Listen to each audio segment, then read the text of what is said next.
nagkaroon ng kompromiso sa mga ibang ibang hayop. Wala, sabi niya, hindi pwede yan, hindi. Hindi nakikipag... Hindi nakikipag-kompromiso. Kung ano siya, ganun talaga siya. Pero pumamatay ba yung agila? Kahit sa fellowship, hindi nakikipag-fellowship yung agilan. Kahit sino. Hindi, oo, talaga. Hindi nagkikisa, may walay talaga siya eh. Sinanood ako nung Sistema. yung Planet Earth. Diba? Nanonood kayo? Planet Earth. Sunday ng gabi yun.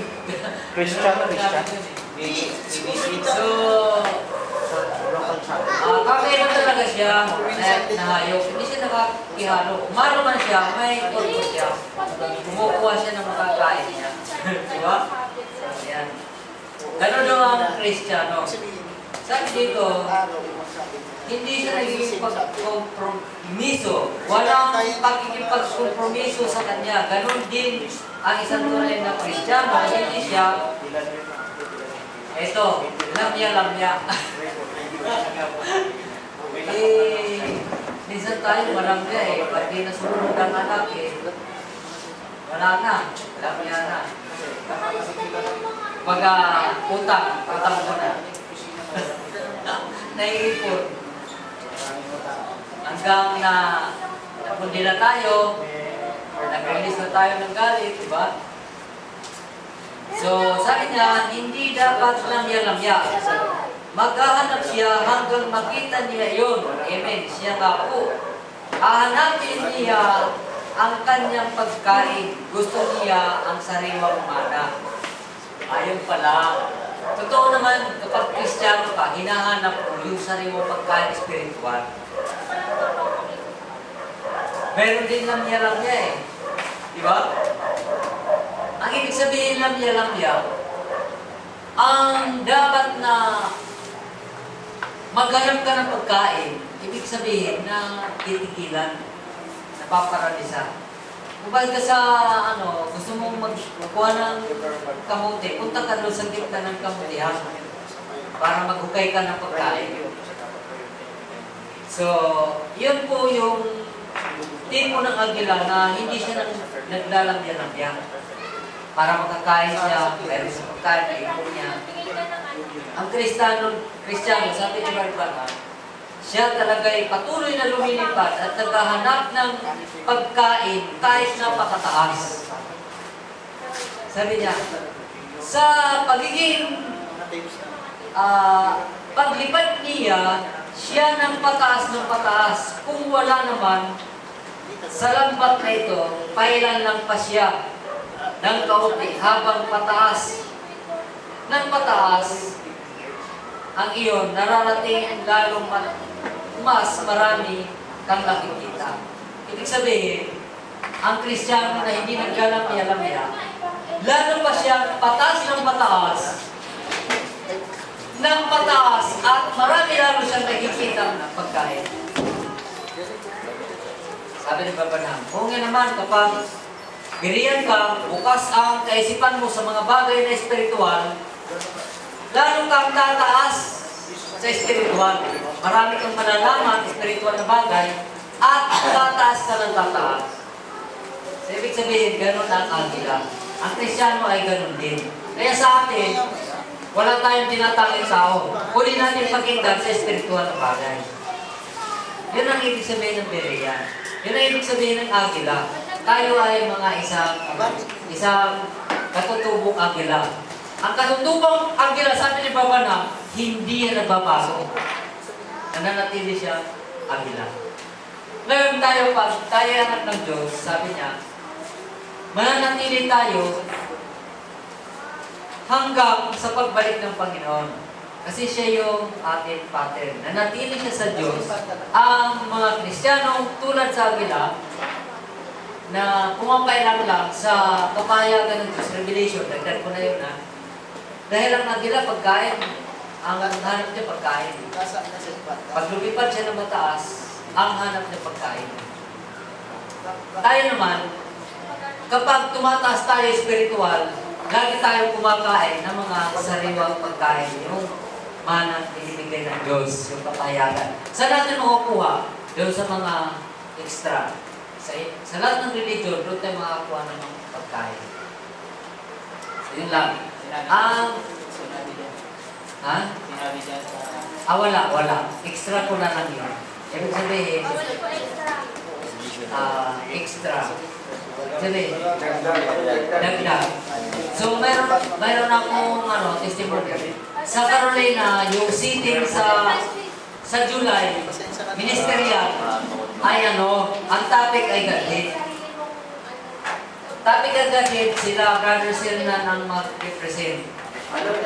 Pasubuan daw ng ilong yan. Oo nga, kaya nga medyo... Sino ko mag-represent? Tayo mo. Si Brother Sirnan, Pastor Sirnan. Tayo mo yung gadin mo. Kaya tayo, kung libre tayo, punta tayo. Kailan mo ba? Sa July 5. July 5. Artist yun. Kaya paghandaan natin dahil baka tayo makasingit. Parang spiritual forces ko na yan. Oo, kasi doon tayo Si Bar makakapag-contribute. Francis, pwede mo. Oo, Bar Francis. Sirnan ko natin. Ah, Doon sa gadin. kung may time ka, pwede ka pumunta para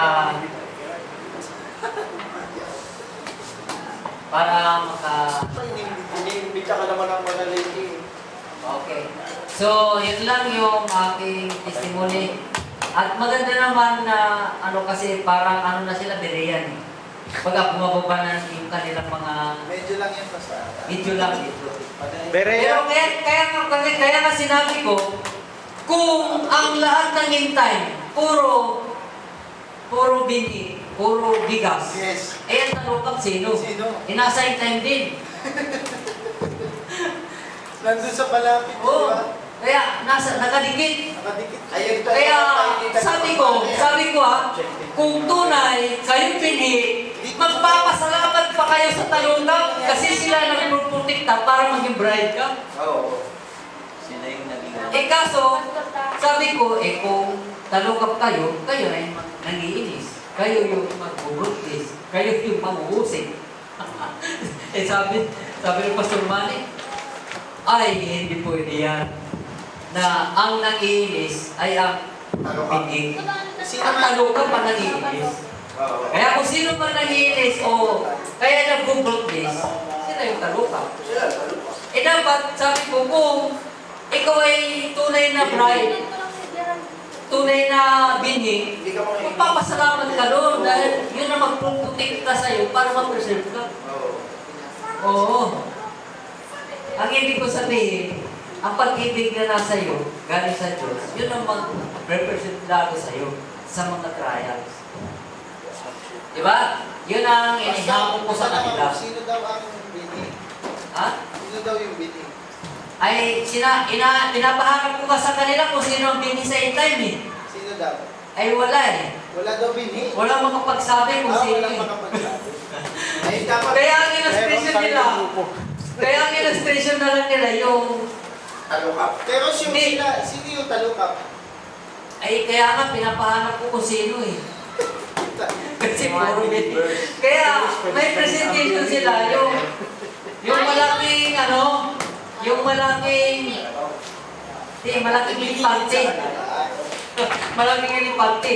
May humawak sa likod, may humawak sa gitna, may humawak sa harap, may humawak sa puso, may humawak naman sa buntot. Yung nasa puso, nauna. Yung nasa gitna, nasa kaligitna ng panahon, naghintay ni Mrs. Ang buntot ay ang mananiti. Ay, sabi nila. Oo, sabi nila. Ay, sabi ko, at least kasali kaming nakahawak doon. Nasa katawan pa rin. Oo. Kaya kung kami ay huli, huwag nyo kaming sabihin kami ang talukap. Sabi nga, kami nga inuusig eh. Si Barry Francis nga inuusig eh. Oo, meron lang. Ay, balik na. Ay, sabi ko, hindi ko alam kung sino ang talagang pinhi. Basta sabi ko ang pinhi, ay papasalamat sa talukap. Kumbaga, nagmamahal sa talukap kasi sila nagproprotekta. So, yun lang yung ano ko. Okay, si Brother Para daw matulog ka na. Nagre-request. Ito sa mga. Lako.